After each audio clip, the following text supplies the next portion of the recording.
Welcome to the Deep Dive, where we cut through the noise and really get to the core of some big ideas.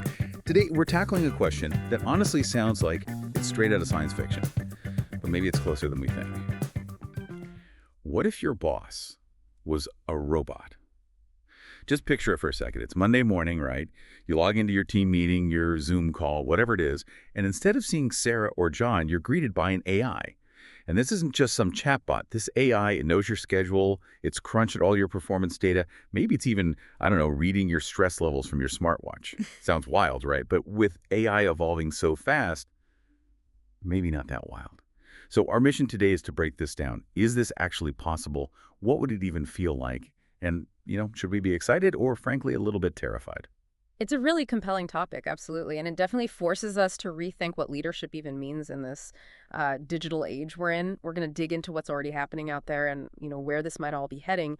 Okay, let's jump in then, because this idea, algorithmic management, it isn't some far-off future thing. It's happening now. When we say algorithmic management, we're basically talking about using, smart software and tons of data to manage people, oversee work, optimize things, even make decisions about the workforce.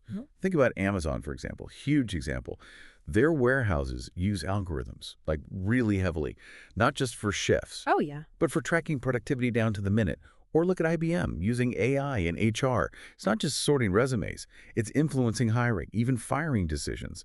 These systems, they're efficient, they don't get tired, and they're just numbers-driven, purely data. Exactly. And that's really just scratching the surface of what's happening now. We're seeing workplaces, often in experimental phases, push this even further. They're testing AI for, more direct leadership roles, things like monitoring employee engagement by, say, analyzing chat patterns or assigning tasks really specifically based on who has the right skills and who's got bandwidth according to the data.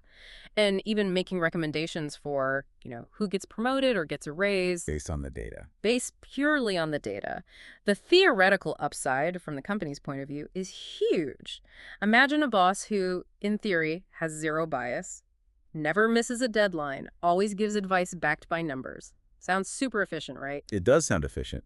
That's the big selling point, isn't it? Yeah. Total objectivity, no playing favorites, and getting those real-time analytics for faster decisions, 204/7 availability, it's a strong case on paper. It is, operationally speaking, but when you dig a little deeper, that idea of pure objectivity, it gets tricky. An AI won't pick favorites based on who it likes better, sure, but what if the data it learns from is already biased? Ah, right. Garbage in, garbage out. Precisely.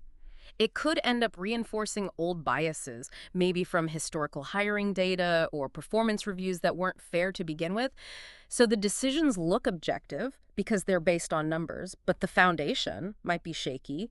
And maybe even more critically, there's just a complete lack of, human understanding, empathy, nuance. Yeah. Think about getting feedback from a bot that just flags your dipping productivity numbers. It doesn't understand you might be burned out or dealing with something personal or that your team dynamic is complicated.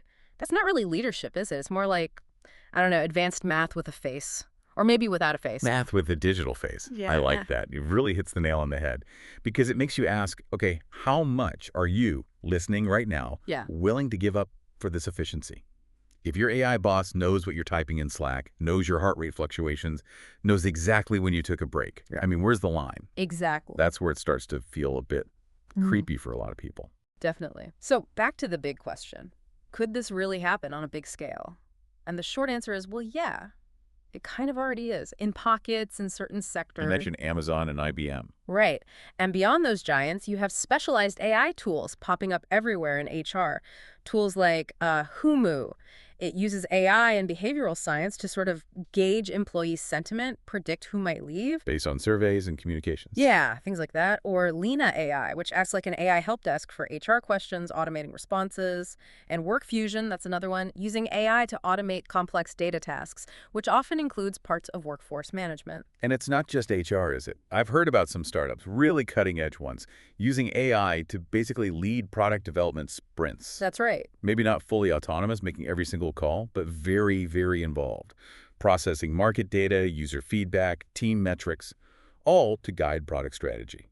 It's happening. And if you look at how fast this tech is moving, natural language processing, predictive analytics, even trying to understand human emotions with AI, it's really not that far-fetched to imagine AI taking on more, let's say, direct management roles, especially in jobs that are remote or rely heavily on data anyway. Okay, so if this is happening, and likely to happen more, what does that mean for human managers? Are they just out of a job, replaced? Well, that's the million-dollar question, isn't it?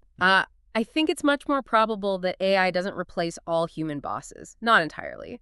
What seems more likely is AI becoming a kind of co-boss, or Yeah. maybe a superpowered assistant for the human leader. Okay, a co-boss, how would that work? Well, you could see the AI handling all the heavy lifting on the data side. The scheduling, the performance tracking, the resource allocation, generating reports and insights like nobody's business. Right, all the logistical stuff. Exactly. And that then frees up the human leader. It allows them to focus on the things that, frankly, humans are just better at, the things AI really struggles with. Like what? The human touch. Yeah, exactly. Big picture thinking, strategy, building real trust and rapport within the team, handling complex interpersonal issues, mentoring, inspiring creativity, empathy, all that crucial stuff. So the AI crunches the numbers, Yeah. handles the admin, Mm-hmm. and the human leader focuses on, well, leading humans. Yeah. Developing people, setting the vision. Precisely. You could almost think of it like, Jarvis from Iron Man. Yeah. Kind of like that, but in the office. The AI provides the data, the analysis, handles the back-end complexity. So Tony Stark, the human leader, can focus on the innovation and the mission. That's a pretty good analogy, actually. It allows the human to really lead. Okay, so let's bring it back. We asked at the start, what if your boss was a robot? Yeah, and I think what we've landed on is, well, an AI boss would be incredibly efficient, probably fair. If the data's right, it wouldn't forget your performance review date or your birthday if you programmed it in. Yeah. But, and it's a Hmm. big but, it would completely lack that core human element, the empathy, the intuition, the creativity, that, gut feeling that often defines really great leadership, the ability to connect. So it seems like efficiency isn't everything. Not when it comes to leading people, no. So maybe the final thought for you, listening, is this. In a world where AI gets better and better at managing tasks and data, what is that truly irreplaceable human part of leadership? What does it actually mean to inspire someone, to build a team in this new landscape? Maybe thinking about that helps shape how you approach your own work, your own career. Something to chew on. Until next time, stay curious. And stay human.